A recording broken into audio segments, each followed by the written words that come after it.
말씀으로 여는 하루. 안녕하세요. 말씀으로 여는 하루의 이미경 집사입니다. 오늘은 열왕기상 3장 1절에서 15절의 말씀을 함께 나누시겠습니다. 하나님의 말씀입니다.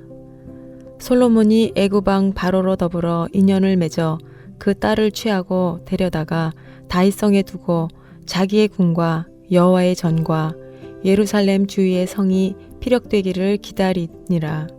그때까지 여호와의 이름을 위하여 전을 아직 건축하지 아니하였으므로 백성들이 산당에서 제사하며 솔로몬이 여호와를 사랑하고 그 붙인 다윗의 법도를 행하되 오히려 산당에서 제사하며 분향하더라. 이에 왕이 제사하러 기브온으로 가니 거기는 산당이 큼이라. 솔로몬이 그 단에 1천 번제를 드렸더니 기브온에서 밤에 여호와께서 솔로몬의 꿈에 나타나시니라. 하나님이 이르시되 내가 네게 무엇을 줄꼬 너는 구하라. 솔로몬이 가로되 주의 종 내 아비 다윗이 성실과 공의와 정직한 마음으로 주와 함께 주의 앞에서 행함으로 주께서 저에게 큰 은혜를 베푸셨고 주께서 또 저를 위하여 이 큰 은혜를 예비하시고 오늘날과 같이 저의 위에 앉을 아들을 저에게 주셨나이다. 나의 하나님 여호와 주께서 종으로 종의 아비 다윗을 대신하여 왕이 되게 하셨사오나 종은 작은 아이라 출입할 줄을 알지 못하고 주의 빼신 백성 가운데 있나이다. 저희는 큰 백성이라 수요가 많아서 셀 수도 없고 기록할 수도 없사오니 누가 주의 이 많은 백성을 재판할 수 있사오리이까. 지혜로운 마음을 종에게 주사 주의 백성을 재판하여 선악을 분별하게 하옵소서. 솔로몬이 이것을 구하매 그 말씀이 주의 마음에 맞은지라. 이 하나님이 저에게 이르시되 내가 이것을 구하도다. 자기를 위하여 수도 구하지 아니하며 부도 구하지 아니하며 자기의 원수의 생명 멸하기를 구하지 아니하고 오직 송사를 듣고 분별하는 지혜를 구하였은즉 내가 내 말대로 하여 내게 지혜롭고 총명한 마음을 주노니 너희 전에도 너와 같은 자가 없었거니와 너희 후에도 너와 같은 자가 일어남이 없으리라. 내가 또 너희 구하지 아니한 부와 영광도 내게 주노니 내 평생에 열왕 중에 너와 같은 자가 없을 것이라. 내가 만일 내 아비 다윗의 행함같이 내 길을 행하며 내 법도와 명령을 지키면 내가 또 내 날을 길게 하리라. 솔로몬이 깨어보니 꿈이더라. 이에 예루살렘에 이르러 여호와의 언약궤 앞에 서서 번제와 수은제를 드리고 모든 신복을 위하여 잔치하였더라. 오늘 하나님의 말씀을 열면서 지금까지 하나님의 말씀을 오해했던 부분들을 발견하게 됩니다. 하나님의 말씀에 대해 어떤 말씀은 자주 듣고 읽어서 너무 잘 알고 있다고 착각해서 그저 건성으로 말씀을 읽을 때가 많았습니다. 그리고 내 자신이 중요하게 여기는 말씀과 하나님께서 오늘 내게 중요하게 주시는 말씀의 포인트가 다를 수 있음을 생각하며 성령님이 나에게 어떠한 말씀이라도 주시면 믿음으로 받을 수 있는 그런 성숙함을 놓고 기도하게 됩니다. 하나님께서는 한 사람 한 사람을 아주 독특하게 만드시고 각 개인과 인격적으로 말씀을 나누시는데 나는 어쩔 때는 획일적인 세상의 잣대로 말씀의 경중을 저울질할 때가 많았음을 이 시간 고백하며 나의 태도를 반성하게 됩니다. 오늘 말씀을 시작하면서 솔로몬이 하나님으로부터 지혜를 받기 전에 이미 이방 애굽 바로 왕의 딸과 결혼한 사실을 이전까지는 말씀을 많이 읽으면서도 몰랐던 부분입니다. 가끔은 왜 그렇게 지혜로웠던 솔로몬이 하나님께서 금하셨던 이방의 여자와 결혼을 했을까 궁금하기도 했습니다. 그리고 솔로몬의 말년에는 수많은 이방의 아내들과 처첩들을 통해서 그가 영적으로 몰락하는 것들을 보면서 안타까웠던 때도 있었습니다. 일반적으로 왕이 되면 정치적으로 이웃 나라들과 화평한 관계를 유지하기 위해서 정략적으로 결혼하는 세상의 방법대로 솔로몬도 결혼한 것 같다는 마음이 오늘에서야 말씀을 자세히 들여다보면서 생각하게 됩니다. 솔로몬이 본문 3절에 솔로몬이 여호와를 사랑하고 그 붙인 다윗의 법도를 행하되 오히려 산당에서 제사하며 분향하더라 라는 말씀을 보면서 솔로몬의 시작이 그 아버지 다윗의 유언을 따라 좋은 시작을 하고 있다는 마음이 듭니다. 아직 하나님의 전이 지어지기 이전이기에 가장 좋은 예배의 자리로 기브온 산당을 택하는 솔로몬의 마음을 묵상하면서 하나님께 최선을 다해 예배드리는 그의 사랑을 생각하게 됩니다. 솔로몬이 왕으로서 잘 다스리기 위해서는 그의 앞에 놓인 많은 선택 가운데 어떻게 해야 하는지에 대한 큰 부담이 있었을 것 같습니다. 그가 어떤 지혜로운 선택을 하느냐에 따라서 이스라엘 백성들의 흥망이 좌우된다는 것을 너무 잘 알고 있었던 솔로몬은 마음이 너무 갈급했을 것 같습니다.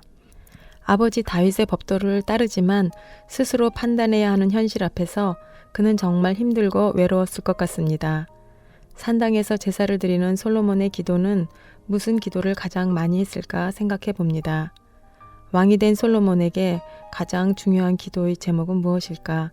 말씀을 묵상하면서 잘 알 수는 없지만 그가 하나님께 드린 번제를 통해서 그는 하나님의 절대적인 도움을 구했을 것 같습니다. 왕위의 오름의 기쁨은 잠시이고 이제는 왕으로서의 위치가 주는 중압감에 그의 마음은 매우 두렵기도 하고 외로웠을 것 같다는 마음입니다. 그가 왕자로 있었을 때와 지금 왕으로서의 통치자로서의 위치는 하늘과 땅만큼이나 다릅니다. 그가 1000번제를 드렸다는 것을 통해서도 솔로몬의 마음이 조금은 헤아려집니다. 예전에는 1000번제에 대한 설교를 늘상 들으면서 혹 나의 생각에 솔로몬이 하루에 한 번씩 번제를 드린 것으로 생각하고 3년이 넘게 하나님께 번제를 드린 것에만 집중하여 나름 은혜를 받았었습니다. 어떻게 왕으로서 할 일이 많은데 솔로몬은 1000번의 번제를 신실하게 드릴 수 있었을까? 그러니 하나님께서 감동을 안 받으실 수 없었겠구나 라는 생각을 했었습니다. 그런데 오늘 다시 말씀을 곰곰이 다른 각도에서 묵상을 하다 보니 아마 한 번에 1000마리의 번제를 드렸을 수도 있겠다는 생각을 하면서 다시 1000번제에 대한 묵상을 하게 됩니다. 나는 지금 한 번에 1000마리의 소를 드렸던지 아니면 하루에 한 번씩 1000일을 드렸던지에 상관없이 솔로몬의 하나님께 대한 전심의 사랑을 발견하게 됩니다. 하나님께 올인하고 있는 솔로몬의 진심이 느껴집니다. 오늘 2000번제를 드리는 솔로몬의 하나님께 대한 진심이 하나님의 마음에 들었던 것 같습니다. 결코 1000번제와 하나님의 꿈의 나타나심이 별개의 것이라고 생각하지 않습니다. 그렇다고 그렇게 1000번제를 드렸기 때문에 하나님께서 솔로몬의 꿈에 나타나셨다고도 생각하지 않습니다. 이런 말이 생각납니다. 한 송이 한 송이 내리는 눈의 무게는 너무 가벼워 그 무게가 전혀 느껴지지 않습니다.